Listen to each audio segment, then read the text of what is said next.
Welcome to Season 2 of Public Health on Call, a podcast from the Johns Hopkins Bloomberg School of Public Health. I'm Joshua Sharfstein, Vice Dean for Public Health Practice and Community Engagement, and a former Secretary of Maryland's Health Department. Our goal is to bring scientific evidence and experience to the public health news of the day through informative interviews with scientists, community leaders, policy experts, public health officials, clinicians, and more. If you have ideas or questions for us to cover, please email us at publichealthquestion@jhu.edu. That's publichealthquestion@jhu.edu for future podcast episodes. Today, I speak to Dr. Nisha Gilotra, an assistant professor in the Division of Cardiology at Johns Hopkins. Dr. Gilotra is a cardiologist and an expert in myocarditis, and we speak about the dangers that COVID-19 poses for the heart. Let's listen. Dr. Gilotra, thank you so much for joining me. Can you explain how the coronavirus affects the heart? What are the main things people are worried about? Yeah, thank you, Dr. Sharfstein, for having me and to discuss this important topic. So we're learning more and more about how coronavirus affects the heart, and it appears to be a multifaceted mechanism. Clinically, this can present with three primary presentations. There's the presentation where it can look very much like a heart attack.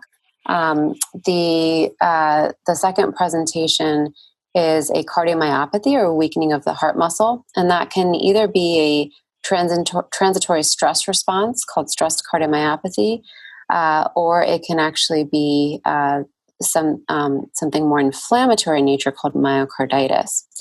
And so those are the main ways in which we think that coronavirus affects the heart. The mechanisms of which have included direct viral mediated toxicity of the myocytes, or a response to the systemic cytokine storm that occurs. So let me just ask you a little bit about the heart attack situation. Why would a virus that is primarily affecting the lungs also be causing heart attacks? Yeah, that's a great question. One of the mechanisms that the virus uses to enter the lungs, those ACE2 receptors, they live in the heart as well. And so that's where the thought is that the virus can affect the heart directly as well. And there's a lot of study going into not only the heart muscle, but the blood vessels that can be involved as well. The other thing that coronavirus has been shown to do is cause increased clots. And these can lead to things like pulmonary embolism. And the thought is that this could also lead to clots within the arteries of the heart. Which is basically what you see in a heart attack. Yeah. Mm-hmm. And then the second one you talked about, the second path was cardiomyopathy, a weakening of the heart muscle. Have you seen that in the hospital in patients? Yeah, that's a great question. So, of course, the patients who are presenting to the hospital are sick or very symptomatic patients who require hospitalization, oftentimes ICU level care. And in that cohort of patients, we're certainly seeing transient drops in their heart function. So a cardiomyopathy, weakening of the heart muscle, that in many cases recovers with time after supporting their lungs and supporting their heart and treatments and supportive treatments. So that is the stress cardiomyopathy portion of things. This phenomenon of stress cardiomyopathy can also be seen in other severe illnesses, as well as anything that causes a catecholamine surge. So neurologic injury, for example, has been implicated in what we call stress cardiomyopathy as well. And so it's yet to be learned when you now combine stress cardiomyopathy with the morbidity that comes with a severe coronavirus illness as well, what the outcomes are there. But we certainly are seeing this. Got it. So for the heart attack, that's probably treated similar to heart attacks are outside of coronavirus. And then for this cardiomyopathy, you have some experience dealing with it from other conditions. Is the recovery usually expected from it? If somebody is very sick with the coronavirus in the hospital and they get this weakening of the heart muscle, what are their chances for the future? Yeah, that's a great question. So for stress cardiomyopathy in general, it's very characteristic for it to be a transient process. Some patients may recover their heart function in 48 hours. Some may take several weeks to recover. Got it. Then there's this third category. And I think that is where I want to ask, a little bit more, because the myocarditis is what there have been some studies suggesting that maybe quite a lot of people with coronavirus may have this inflammation of the heart muscle.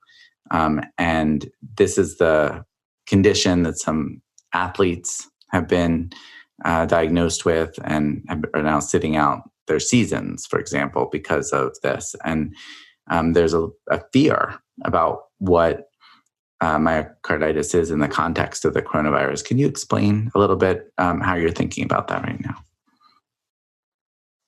Sure. So I think taking a step back, myocarditis is a generic process that causes inflammation of the heart muscle. And it can be due to a number of things, from toxins or medications all the way to the common cold, causing a viral infection. And actually viral infections are the most common cause of myocarditis.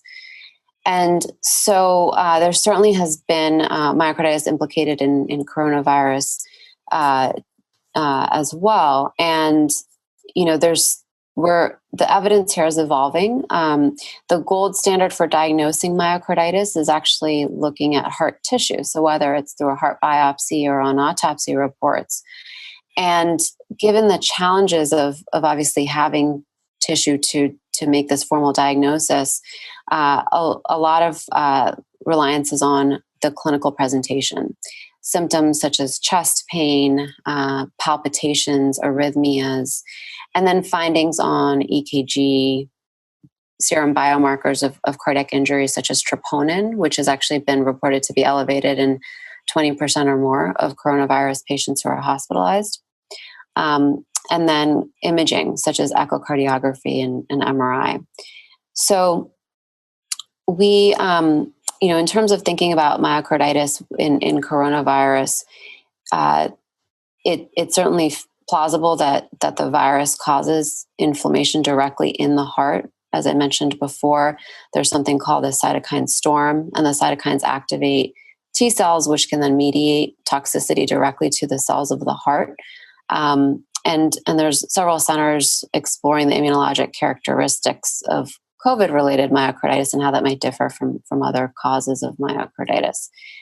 It's challenging. I think now what we're hearing more and more about is, that fewer patients are hospitalized, but healthier patients that are out in the community might be diagnosed and might be entering studies where we are able to then do imaging as they recover.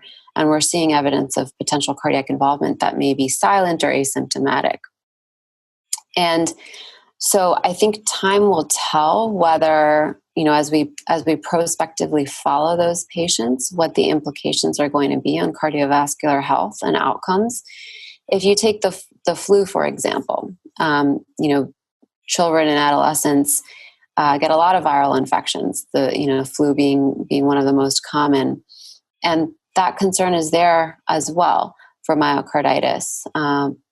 But we aren't necessarily, withholding sports participation, et cetera, during flu season because of that. But I think it's so early in this pandemic that the abundance of caution and the concern is completely warranted, just because we don't know enough about this yet.